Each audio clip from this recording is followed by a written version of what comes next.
I do think, to many of the crypto community's point, that he is showing just how problematic it is to have these fundamentally important institutions ultimately ruled by a single person. There is a lot of reimagining that needs to happen. And it's not just a private corporate discussion, I don't think. I don't think you can apply the old models of how we think about corporate governance and its relationship to civic responsibility to these platforms that accrue such huge amounts of power.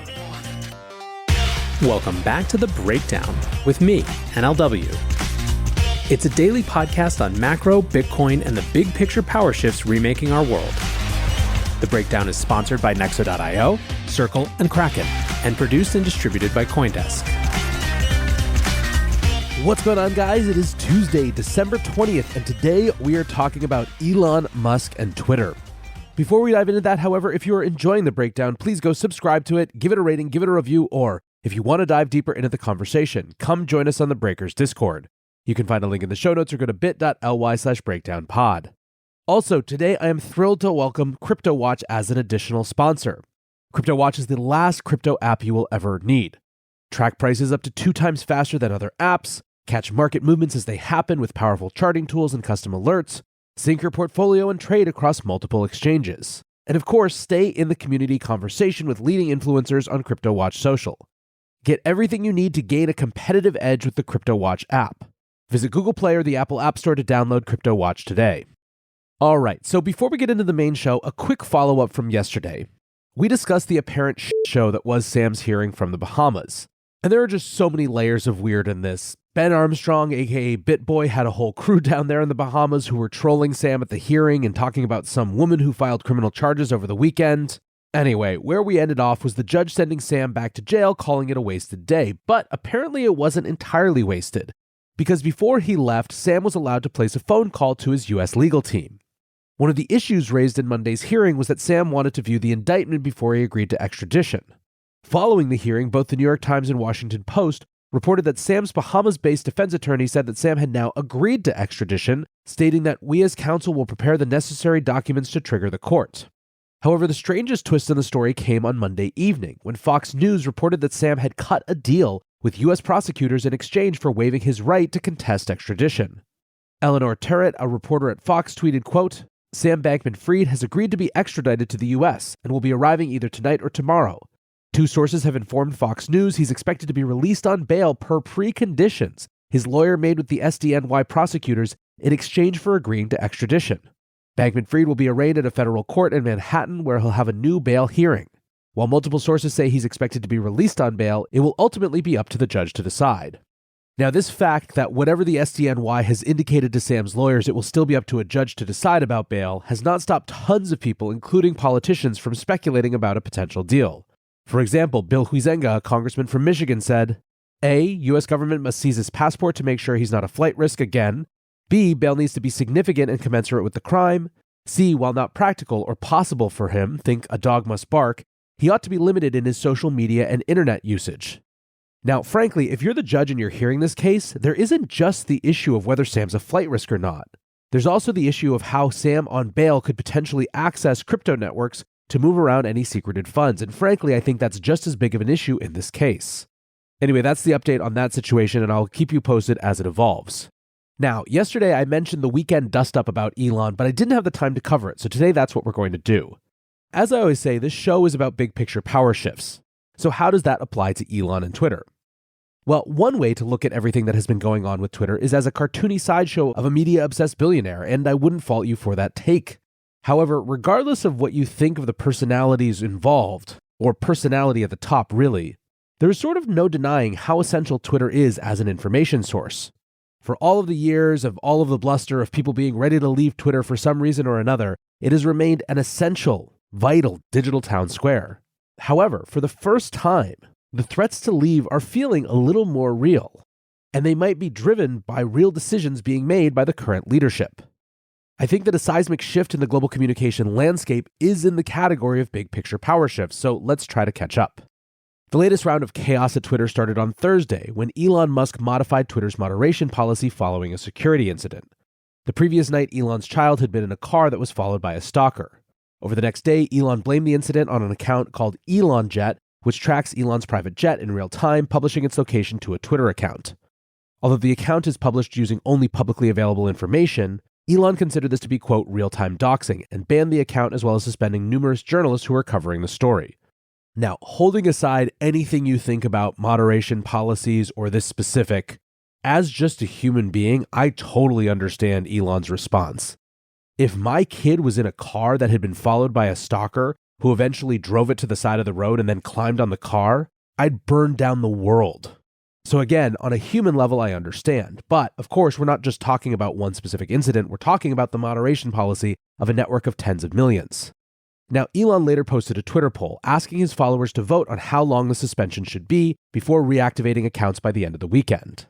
On December 18th, he tweeted, "Any account doxing real-time location info of anyone will be suspended, as it is a physical safety violation. This includes posting links to sites with real-time location info.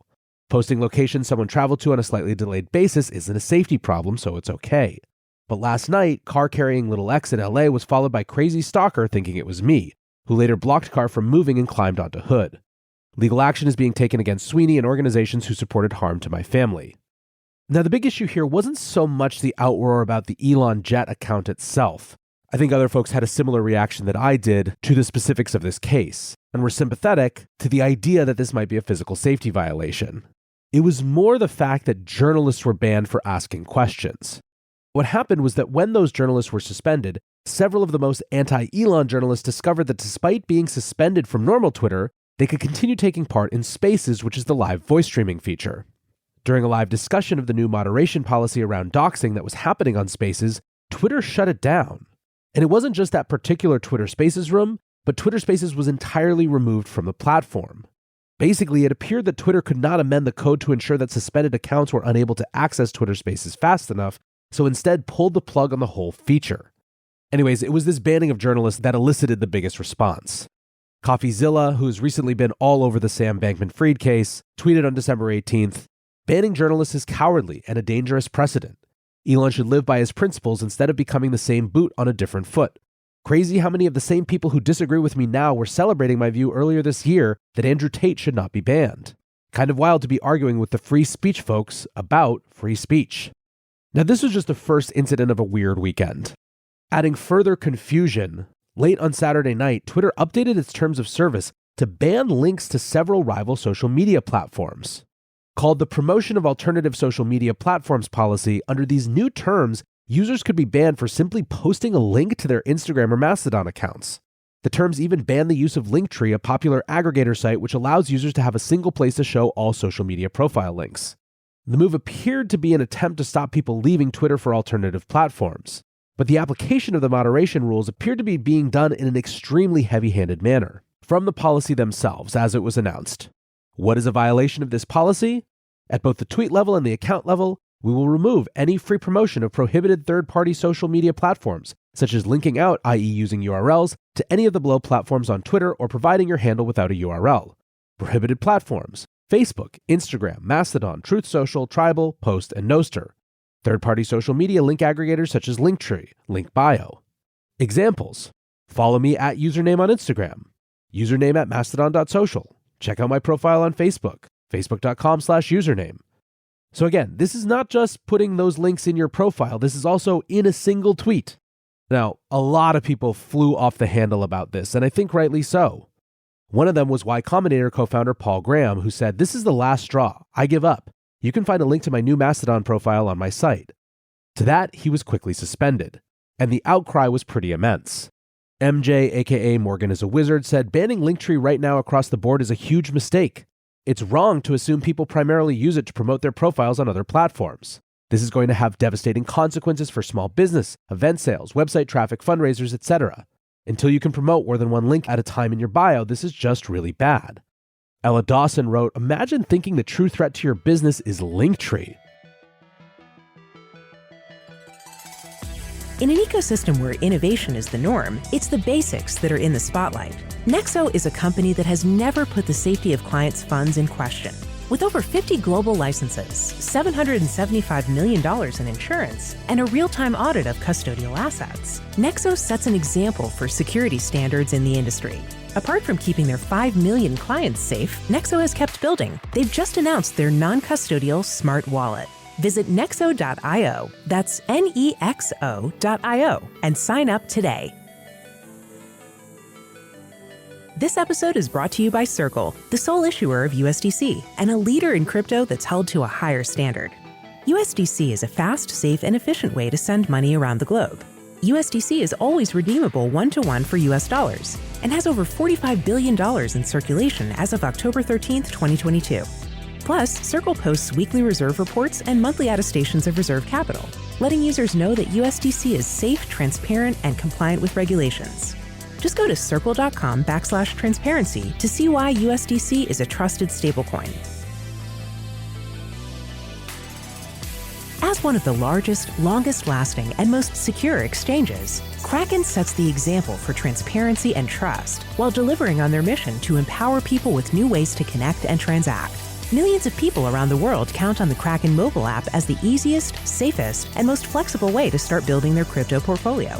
Kraken's industry-leading security keeps your funds and information safe, and their award-winning client engagement teams are available for support 24/7.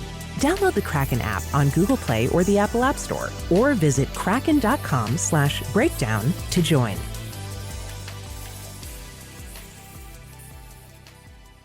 Balaji Srinivasan wrote, "This is a bad policy and should be reversed. The right way to compete is to build a better product, not to restrict the use of your product." Rapper Chico wrote, "Elon Musk banned Linktree, which is literally f***ing with people's money. Building a following on one platform can help you build up another. The free speech absolutist is trying to ruin competitors when he's really just shitting on the users of this app." Now, by Sunday night, Twitter reversed this decision and reinstated users amid widespread complaints, instead directing the bans only towards accounts whose, quote, primary purpose is the promotion of competitors. The tweets announcing the policy were deleted, along with records of the policy on the Twitter website. The policy reversal was accompanied by a tweet from Elon saying, quote, "Going forward, there will be a vote for major policy changes. My apologies, won't happen again." But of course, the damage was done. To many, Elon's antics at Twitter have moved from being mildly annoying but largely ignorable, or even comedic, to being actively hostile to many users. Now, alongside the policy change, Elon posted a poll asking followers, "Should I step down as head of Twitter? I will abide by the results of this poll." The poll ran for 12 hours, and during that time, several contenders for CEO stepped up, including Snoop Dogg and podcaster Lex Fridman. In response to Lex Fridman's suggestion that he be allowed to, quote, "run Twitter for a bit," Elon responded, "You must like pain a lot. One catch. You have to invest your life savings in Twitter, and it has been in the fast lane to bankruptcy since May. Still want the job?" Now, when all was said and done, the users of Twitter did indeed say that Elon should step down as the head. 57.5% of the 17,502,391 votes said that he should step down. Of course, that hasn't happened, and subsequently Elon has said that these major decision polls will be only Twitter Blue users, and he's indicated that he thought that maybe bots were voting on this as well. But still, I think for our purposes, the more interesting thing than that specific poll is the idea that all of this is creating motivation for people to join a decentralized alternative. Remember, the prohibited platforms that were called out in that initial policy were Facebook, Instagram, sure the biggies, Mastodon, a federated network, Truth Social, Trump's network, Tribal Post, and Nostr. Now, notable among these 7 was Nostr, which is a decentralized Twitter alternative that uses combinations of private key cryptography and peer-to-peer networking principles to achieve a censorship-resistant social media platform. While it's still pretty early days for Nostr, the platform gained some notoriety last week when Jack Dorsey announced that he would be funding it with a 14 Bitcoin grant to aid development.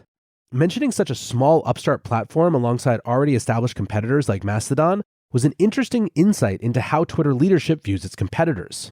One of the interesting quirks of Nostr is that it is just an open source protocol that anyone can use, rather than a platform owned and controlled by a company. Developer Fiatjoff told CoinDesk this week that part of his motivation was to return to some of the original internet principles of free and open communication. Quote, "The old internet where freedom was winning is being killed, and new supposedly free platforms won't work in the long run." Jack Dorsey's interest was also a boom for the platform. The developer said money isn't really the most impactful thing, but the fact that Jack used it and talked about it is more important. Now, what about Mastodon? While some have seen it as the main rival to Twitter, its federated model doesn't really offer the promise of permissionless social media. Instead, it replaces the central moderation of Twitter with a multitude of connected servers that each function effectively as a fiefdom with its own petty chieftain presiding over individual moderation decisions and armed with pretty significant surveillance tools. Still, what's really notable is how much people in the crypto and Web3 space are taking interest in this growing battle for the digital town square. In late November, Vitalik Buterin, the creator of Ethereum, posted his list of social platforms he is trying out, including Mastodon, Farcaster, and Lens. Of the competition for users, he said, "Let the best socials win. Asterisk, there will be multiple winners." There has been a lot of chatter about this from the crypto crowd. Jake Chervinsky, the head of policy at the Blockchain Association, wrote, "Free speech for me, but not for thee. The seemingly inevitable end state for any forum under the control of a single authority. This is why we decentralize." Neeraj Agrawal, who runs Comms for Coin Center, says Elon is secretly being based for playing the part and revealing why having a fallible human in charge of a public commons is unsustainable. "I see your game, Mr. Musk. 6D chess indeed." Software engineer Avi Aryan writes, "Elon buying Twitter was a net positive anyway. If Elon did a good job, free speech has a place. If Elon f***s up, everyone moves to a decentralized town square and never looks back. Win-win." Now, whatever the decentralization set thinks, they're not the only ones who are being galvanized by Elon's seeming capriciousness. For example, Senator Elizabeth Warren is turning up the heat on Elon as well.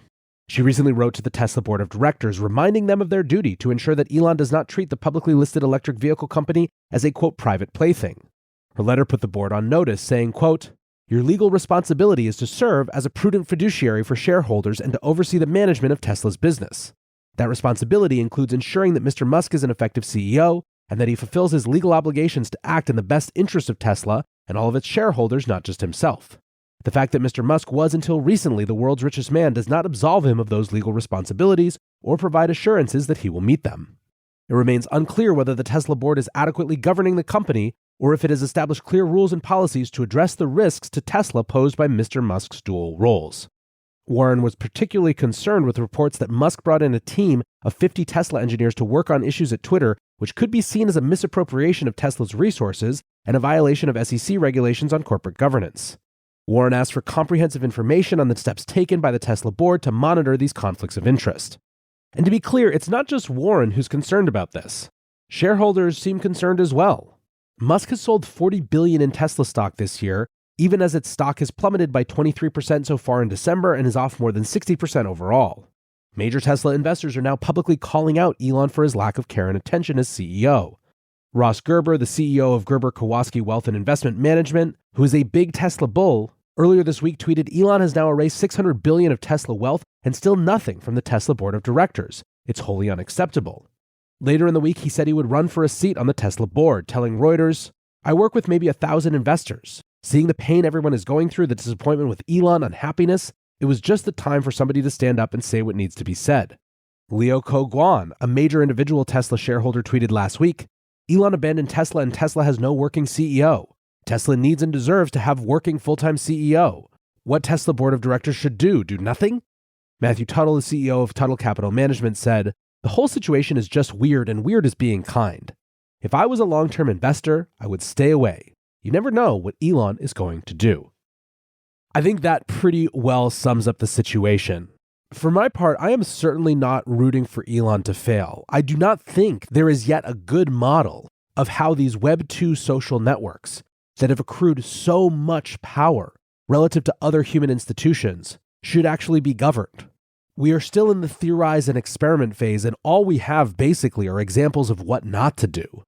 I also have no personal bones against Elon, so I don't have any sort of schadenfreude desire to see him not succeed. But I do think, to many of the crypto community's point, that he is showing just how problematic it is to have these fundamentally important institutions ultimately ruled by a single person. There is a lot of reimagining that needs to happen. And it's not just a private corporate discussion, I don't think. I don't think you can apply the old models of how we think about corporate governance and its relationship to civic responsibility to these platforms that accrue such huge amounts of power. But whatever the case, the experiment is live, it's on, and it's going to stay interesting. I'm likely not going to follow it beat by beat as I do for many stories in the crypto and Bitcoin ecosystem. But to the extent that there are these sort of big, major, pivotal moments that involve issues of free speech, I will do my best to keep you updated. For now, I want to say thanks again to my sponsors, Nexo.io, Circle, Kraken, and Cryptowatch, and thanks to you guys for listening. Until tomorrow, be safe and take care of each other. Peace.